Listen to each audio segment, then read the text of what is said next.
Dear friends, आज हम लेकर आए हैं आपके लिए एक नया वीडियो जिसमें हमने बात करी थी कल। अगला जो वीडियो हमने बनाया था खा वाली जो प्राप्त हुआ था, अब हम गा वाला तृतीय चतुर्थक ज्ञात करें। पहले खा में हमने प्रथम चतुर्थक ज्ञात किया था, अब हम गा में तृतीय चतुर्थक ज्ञात करें।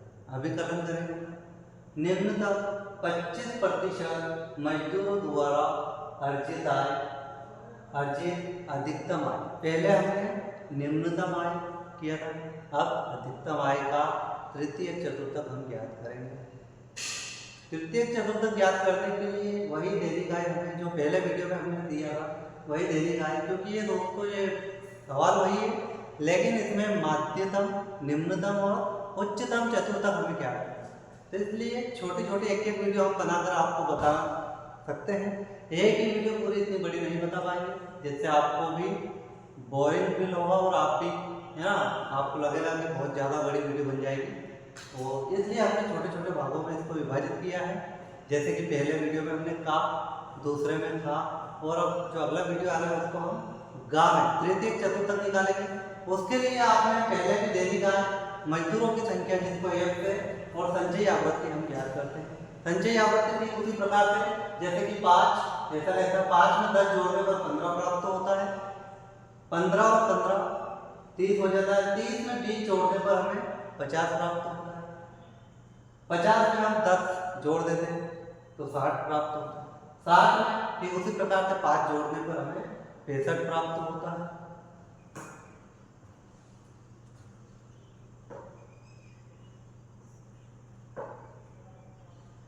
ठीक है, अब हम वही मध्य का ज्ञात करेंगे।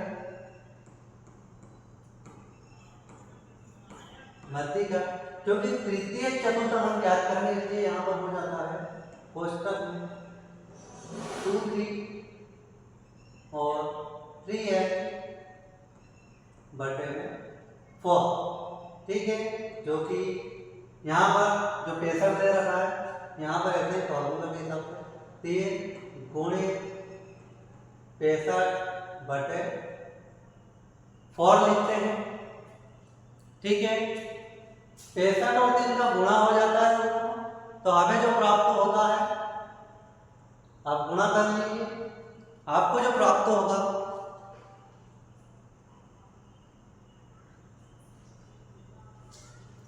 इन दोनों को गुणा करके 4 का भाग देने पर जो हमें प्राप्त होगा वह संख्या होगी 48.75।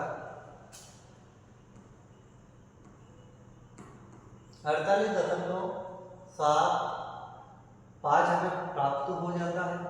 ठीक है, यह प्राप्त होने के बाद अब ये कहाँ से प्राप्त हुआ, हम इन दोनों को जोड़ देते हैं, गुणा कर देते हैं इन दोनों का।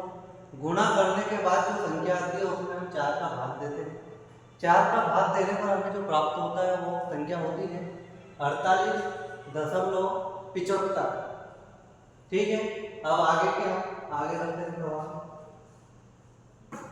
इसमें हम माध्यिका निकालने के लिए m बराबर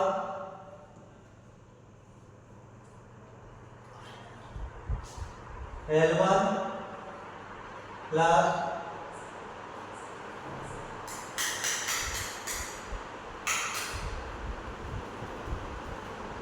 माध्यिका ज्ञात करने के लिए हम यहाँ पर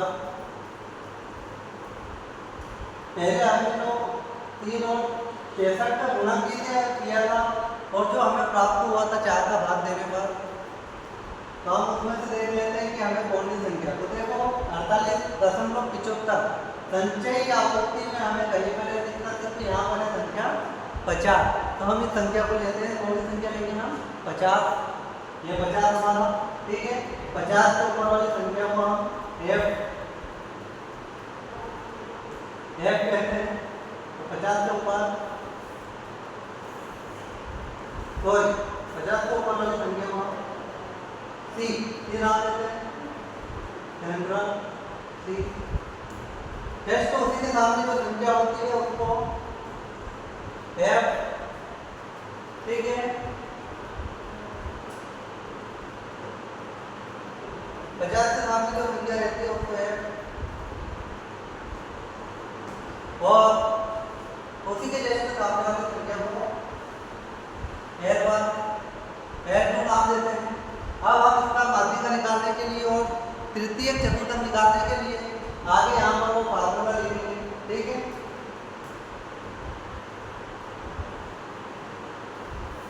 वही फार्मूला जो कि पहले फार्मूला हमने किया था, लेकिन उसमें अब हम तृतीयक चतुर्थक निकालेंगे।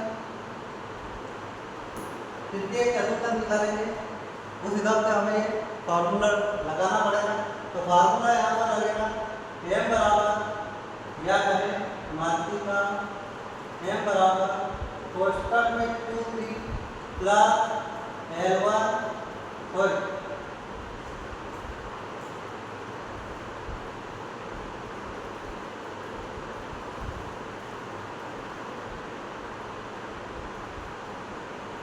तृतीय चतुर्थक निकालने के लिए फार्मूला होता है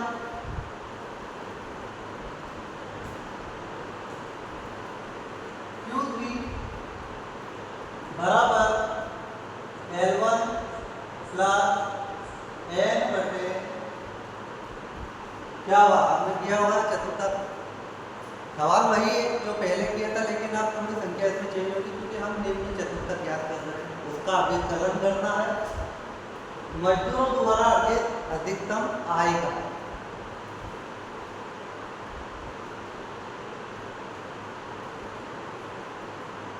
फार्मूला हो जाएगा हमारा 3n और माइनस 3n। क्यों हो जाएगा ये आपको बता रहे हैं, 3n लग जाएगा यहाँ पर क्योंकि हम तृतीय मतलब 3, ठीक है। चतुर्थक मतलब 4 यहाँ पर है, ठीक है।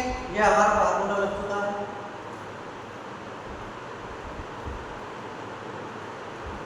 यहाँ पर हम फार्मूले में आय लगा देते हैं, वही जो पहले किया था, ठीक है। अब Q3 बराबर L1 कितना है, L1 है हमारा 24.5 प्लस 3 इंटू n कितना था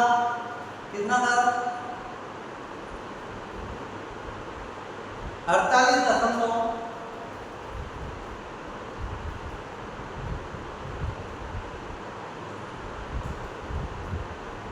कितना हो जाएगा, कितना हो जाएगा,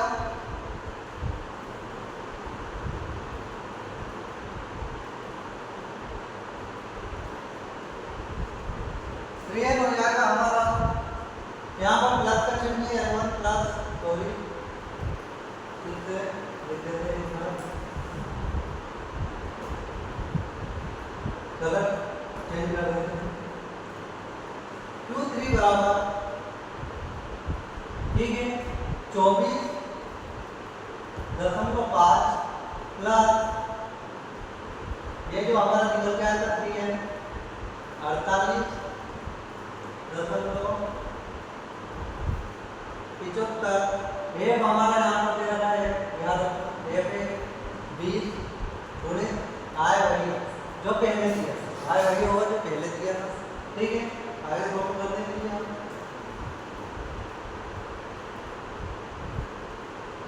Q3 बराबर 24.5 प्लस 48.75 गुणे 5 करने पर जो हमें संख्या प्राप्त होती है उस संख्या में हम 20 का भाग देते हैं।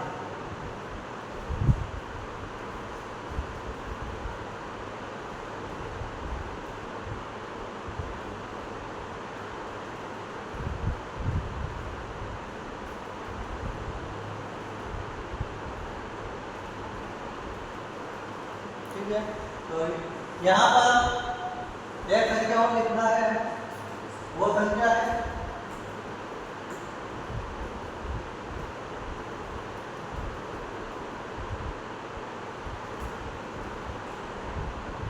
माइनस CF को हमने लिखा है CF हमारा होगा 30 गुणे 5। अब यहाँ पर हम संख्या में माइनस करते हैं, 48.75 में से माइनस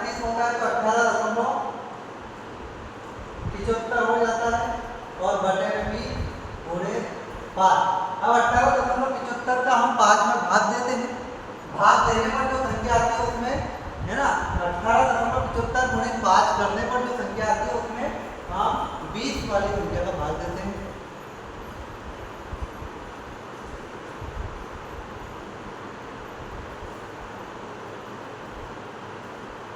तो हमें प्राप्त हो जाता है Q3 बराबर 24.5 प्लस इन दोनों को गुणा करने पर और इसमें भाग देने पर हमें जो प्राप्त होता है यहाँ पर वो संख्या होती है, याद रखना, पहले इन दोनों का गुणा होगा फिर जाके इसमें हम भाग देंगे।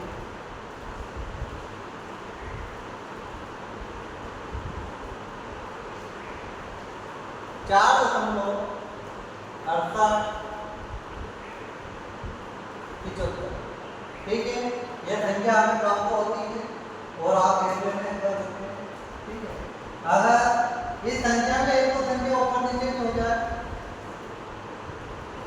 या सिर्फ हम इस संख्या को लिख दें तो भी हमारा आंसर, ठीक है। अब यहाँ पर आगे हम सवाल करेंगे Q3 बराबर 24.5 प्लस 4.6875 जो कि हमें 18.75 का 5 में गुना करने पर और जो संख्या है उसमें 20 का भाग देने पर प्राप्त हुई थी ये वाली, ठीक है।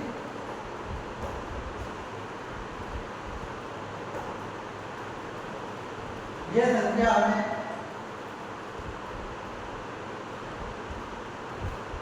इन दोनों का गुणा करने पर और इस संख्या में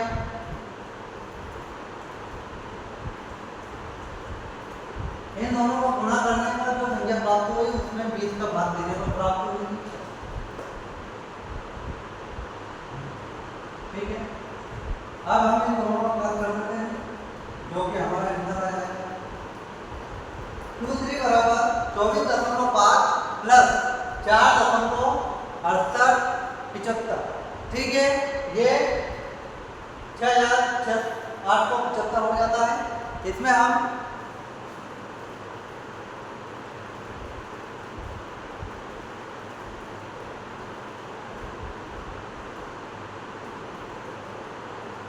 तो हो जाता है 29.1875, इन दोनों को प्लस करने पर हो जाता है 29.1875 हो जाता है जो कि हमारा आंसर,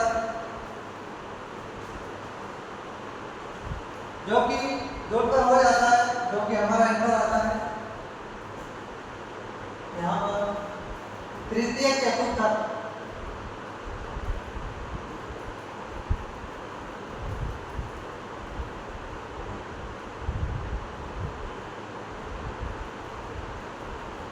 तृतीय चतुर्थ दोनों को जोड़ने पर हमें प्राप्त होता है जो निम्नतम 25% मजदूरों द्वारा अर्जित अधिकतम आय जो प्राप्त होती है मजदूरों को वह आय होती है 29.19। यह हमारा हो जाता है आंसर। डियर स्टूडेंट, अगर आपको हमारा वीडियो पसंद आया तो लाइक करें, सब्सक्राइब करें और बेल आइकन बटन को भी दबाइए, ठीक है। ये सवाल हो जाता है। Thank you.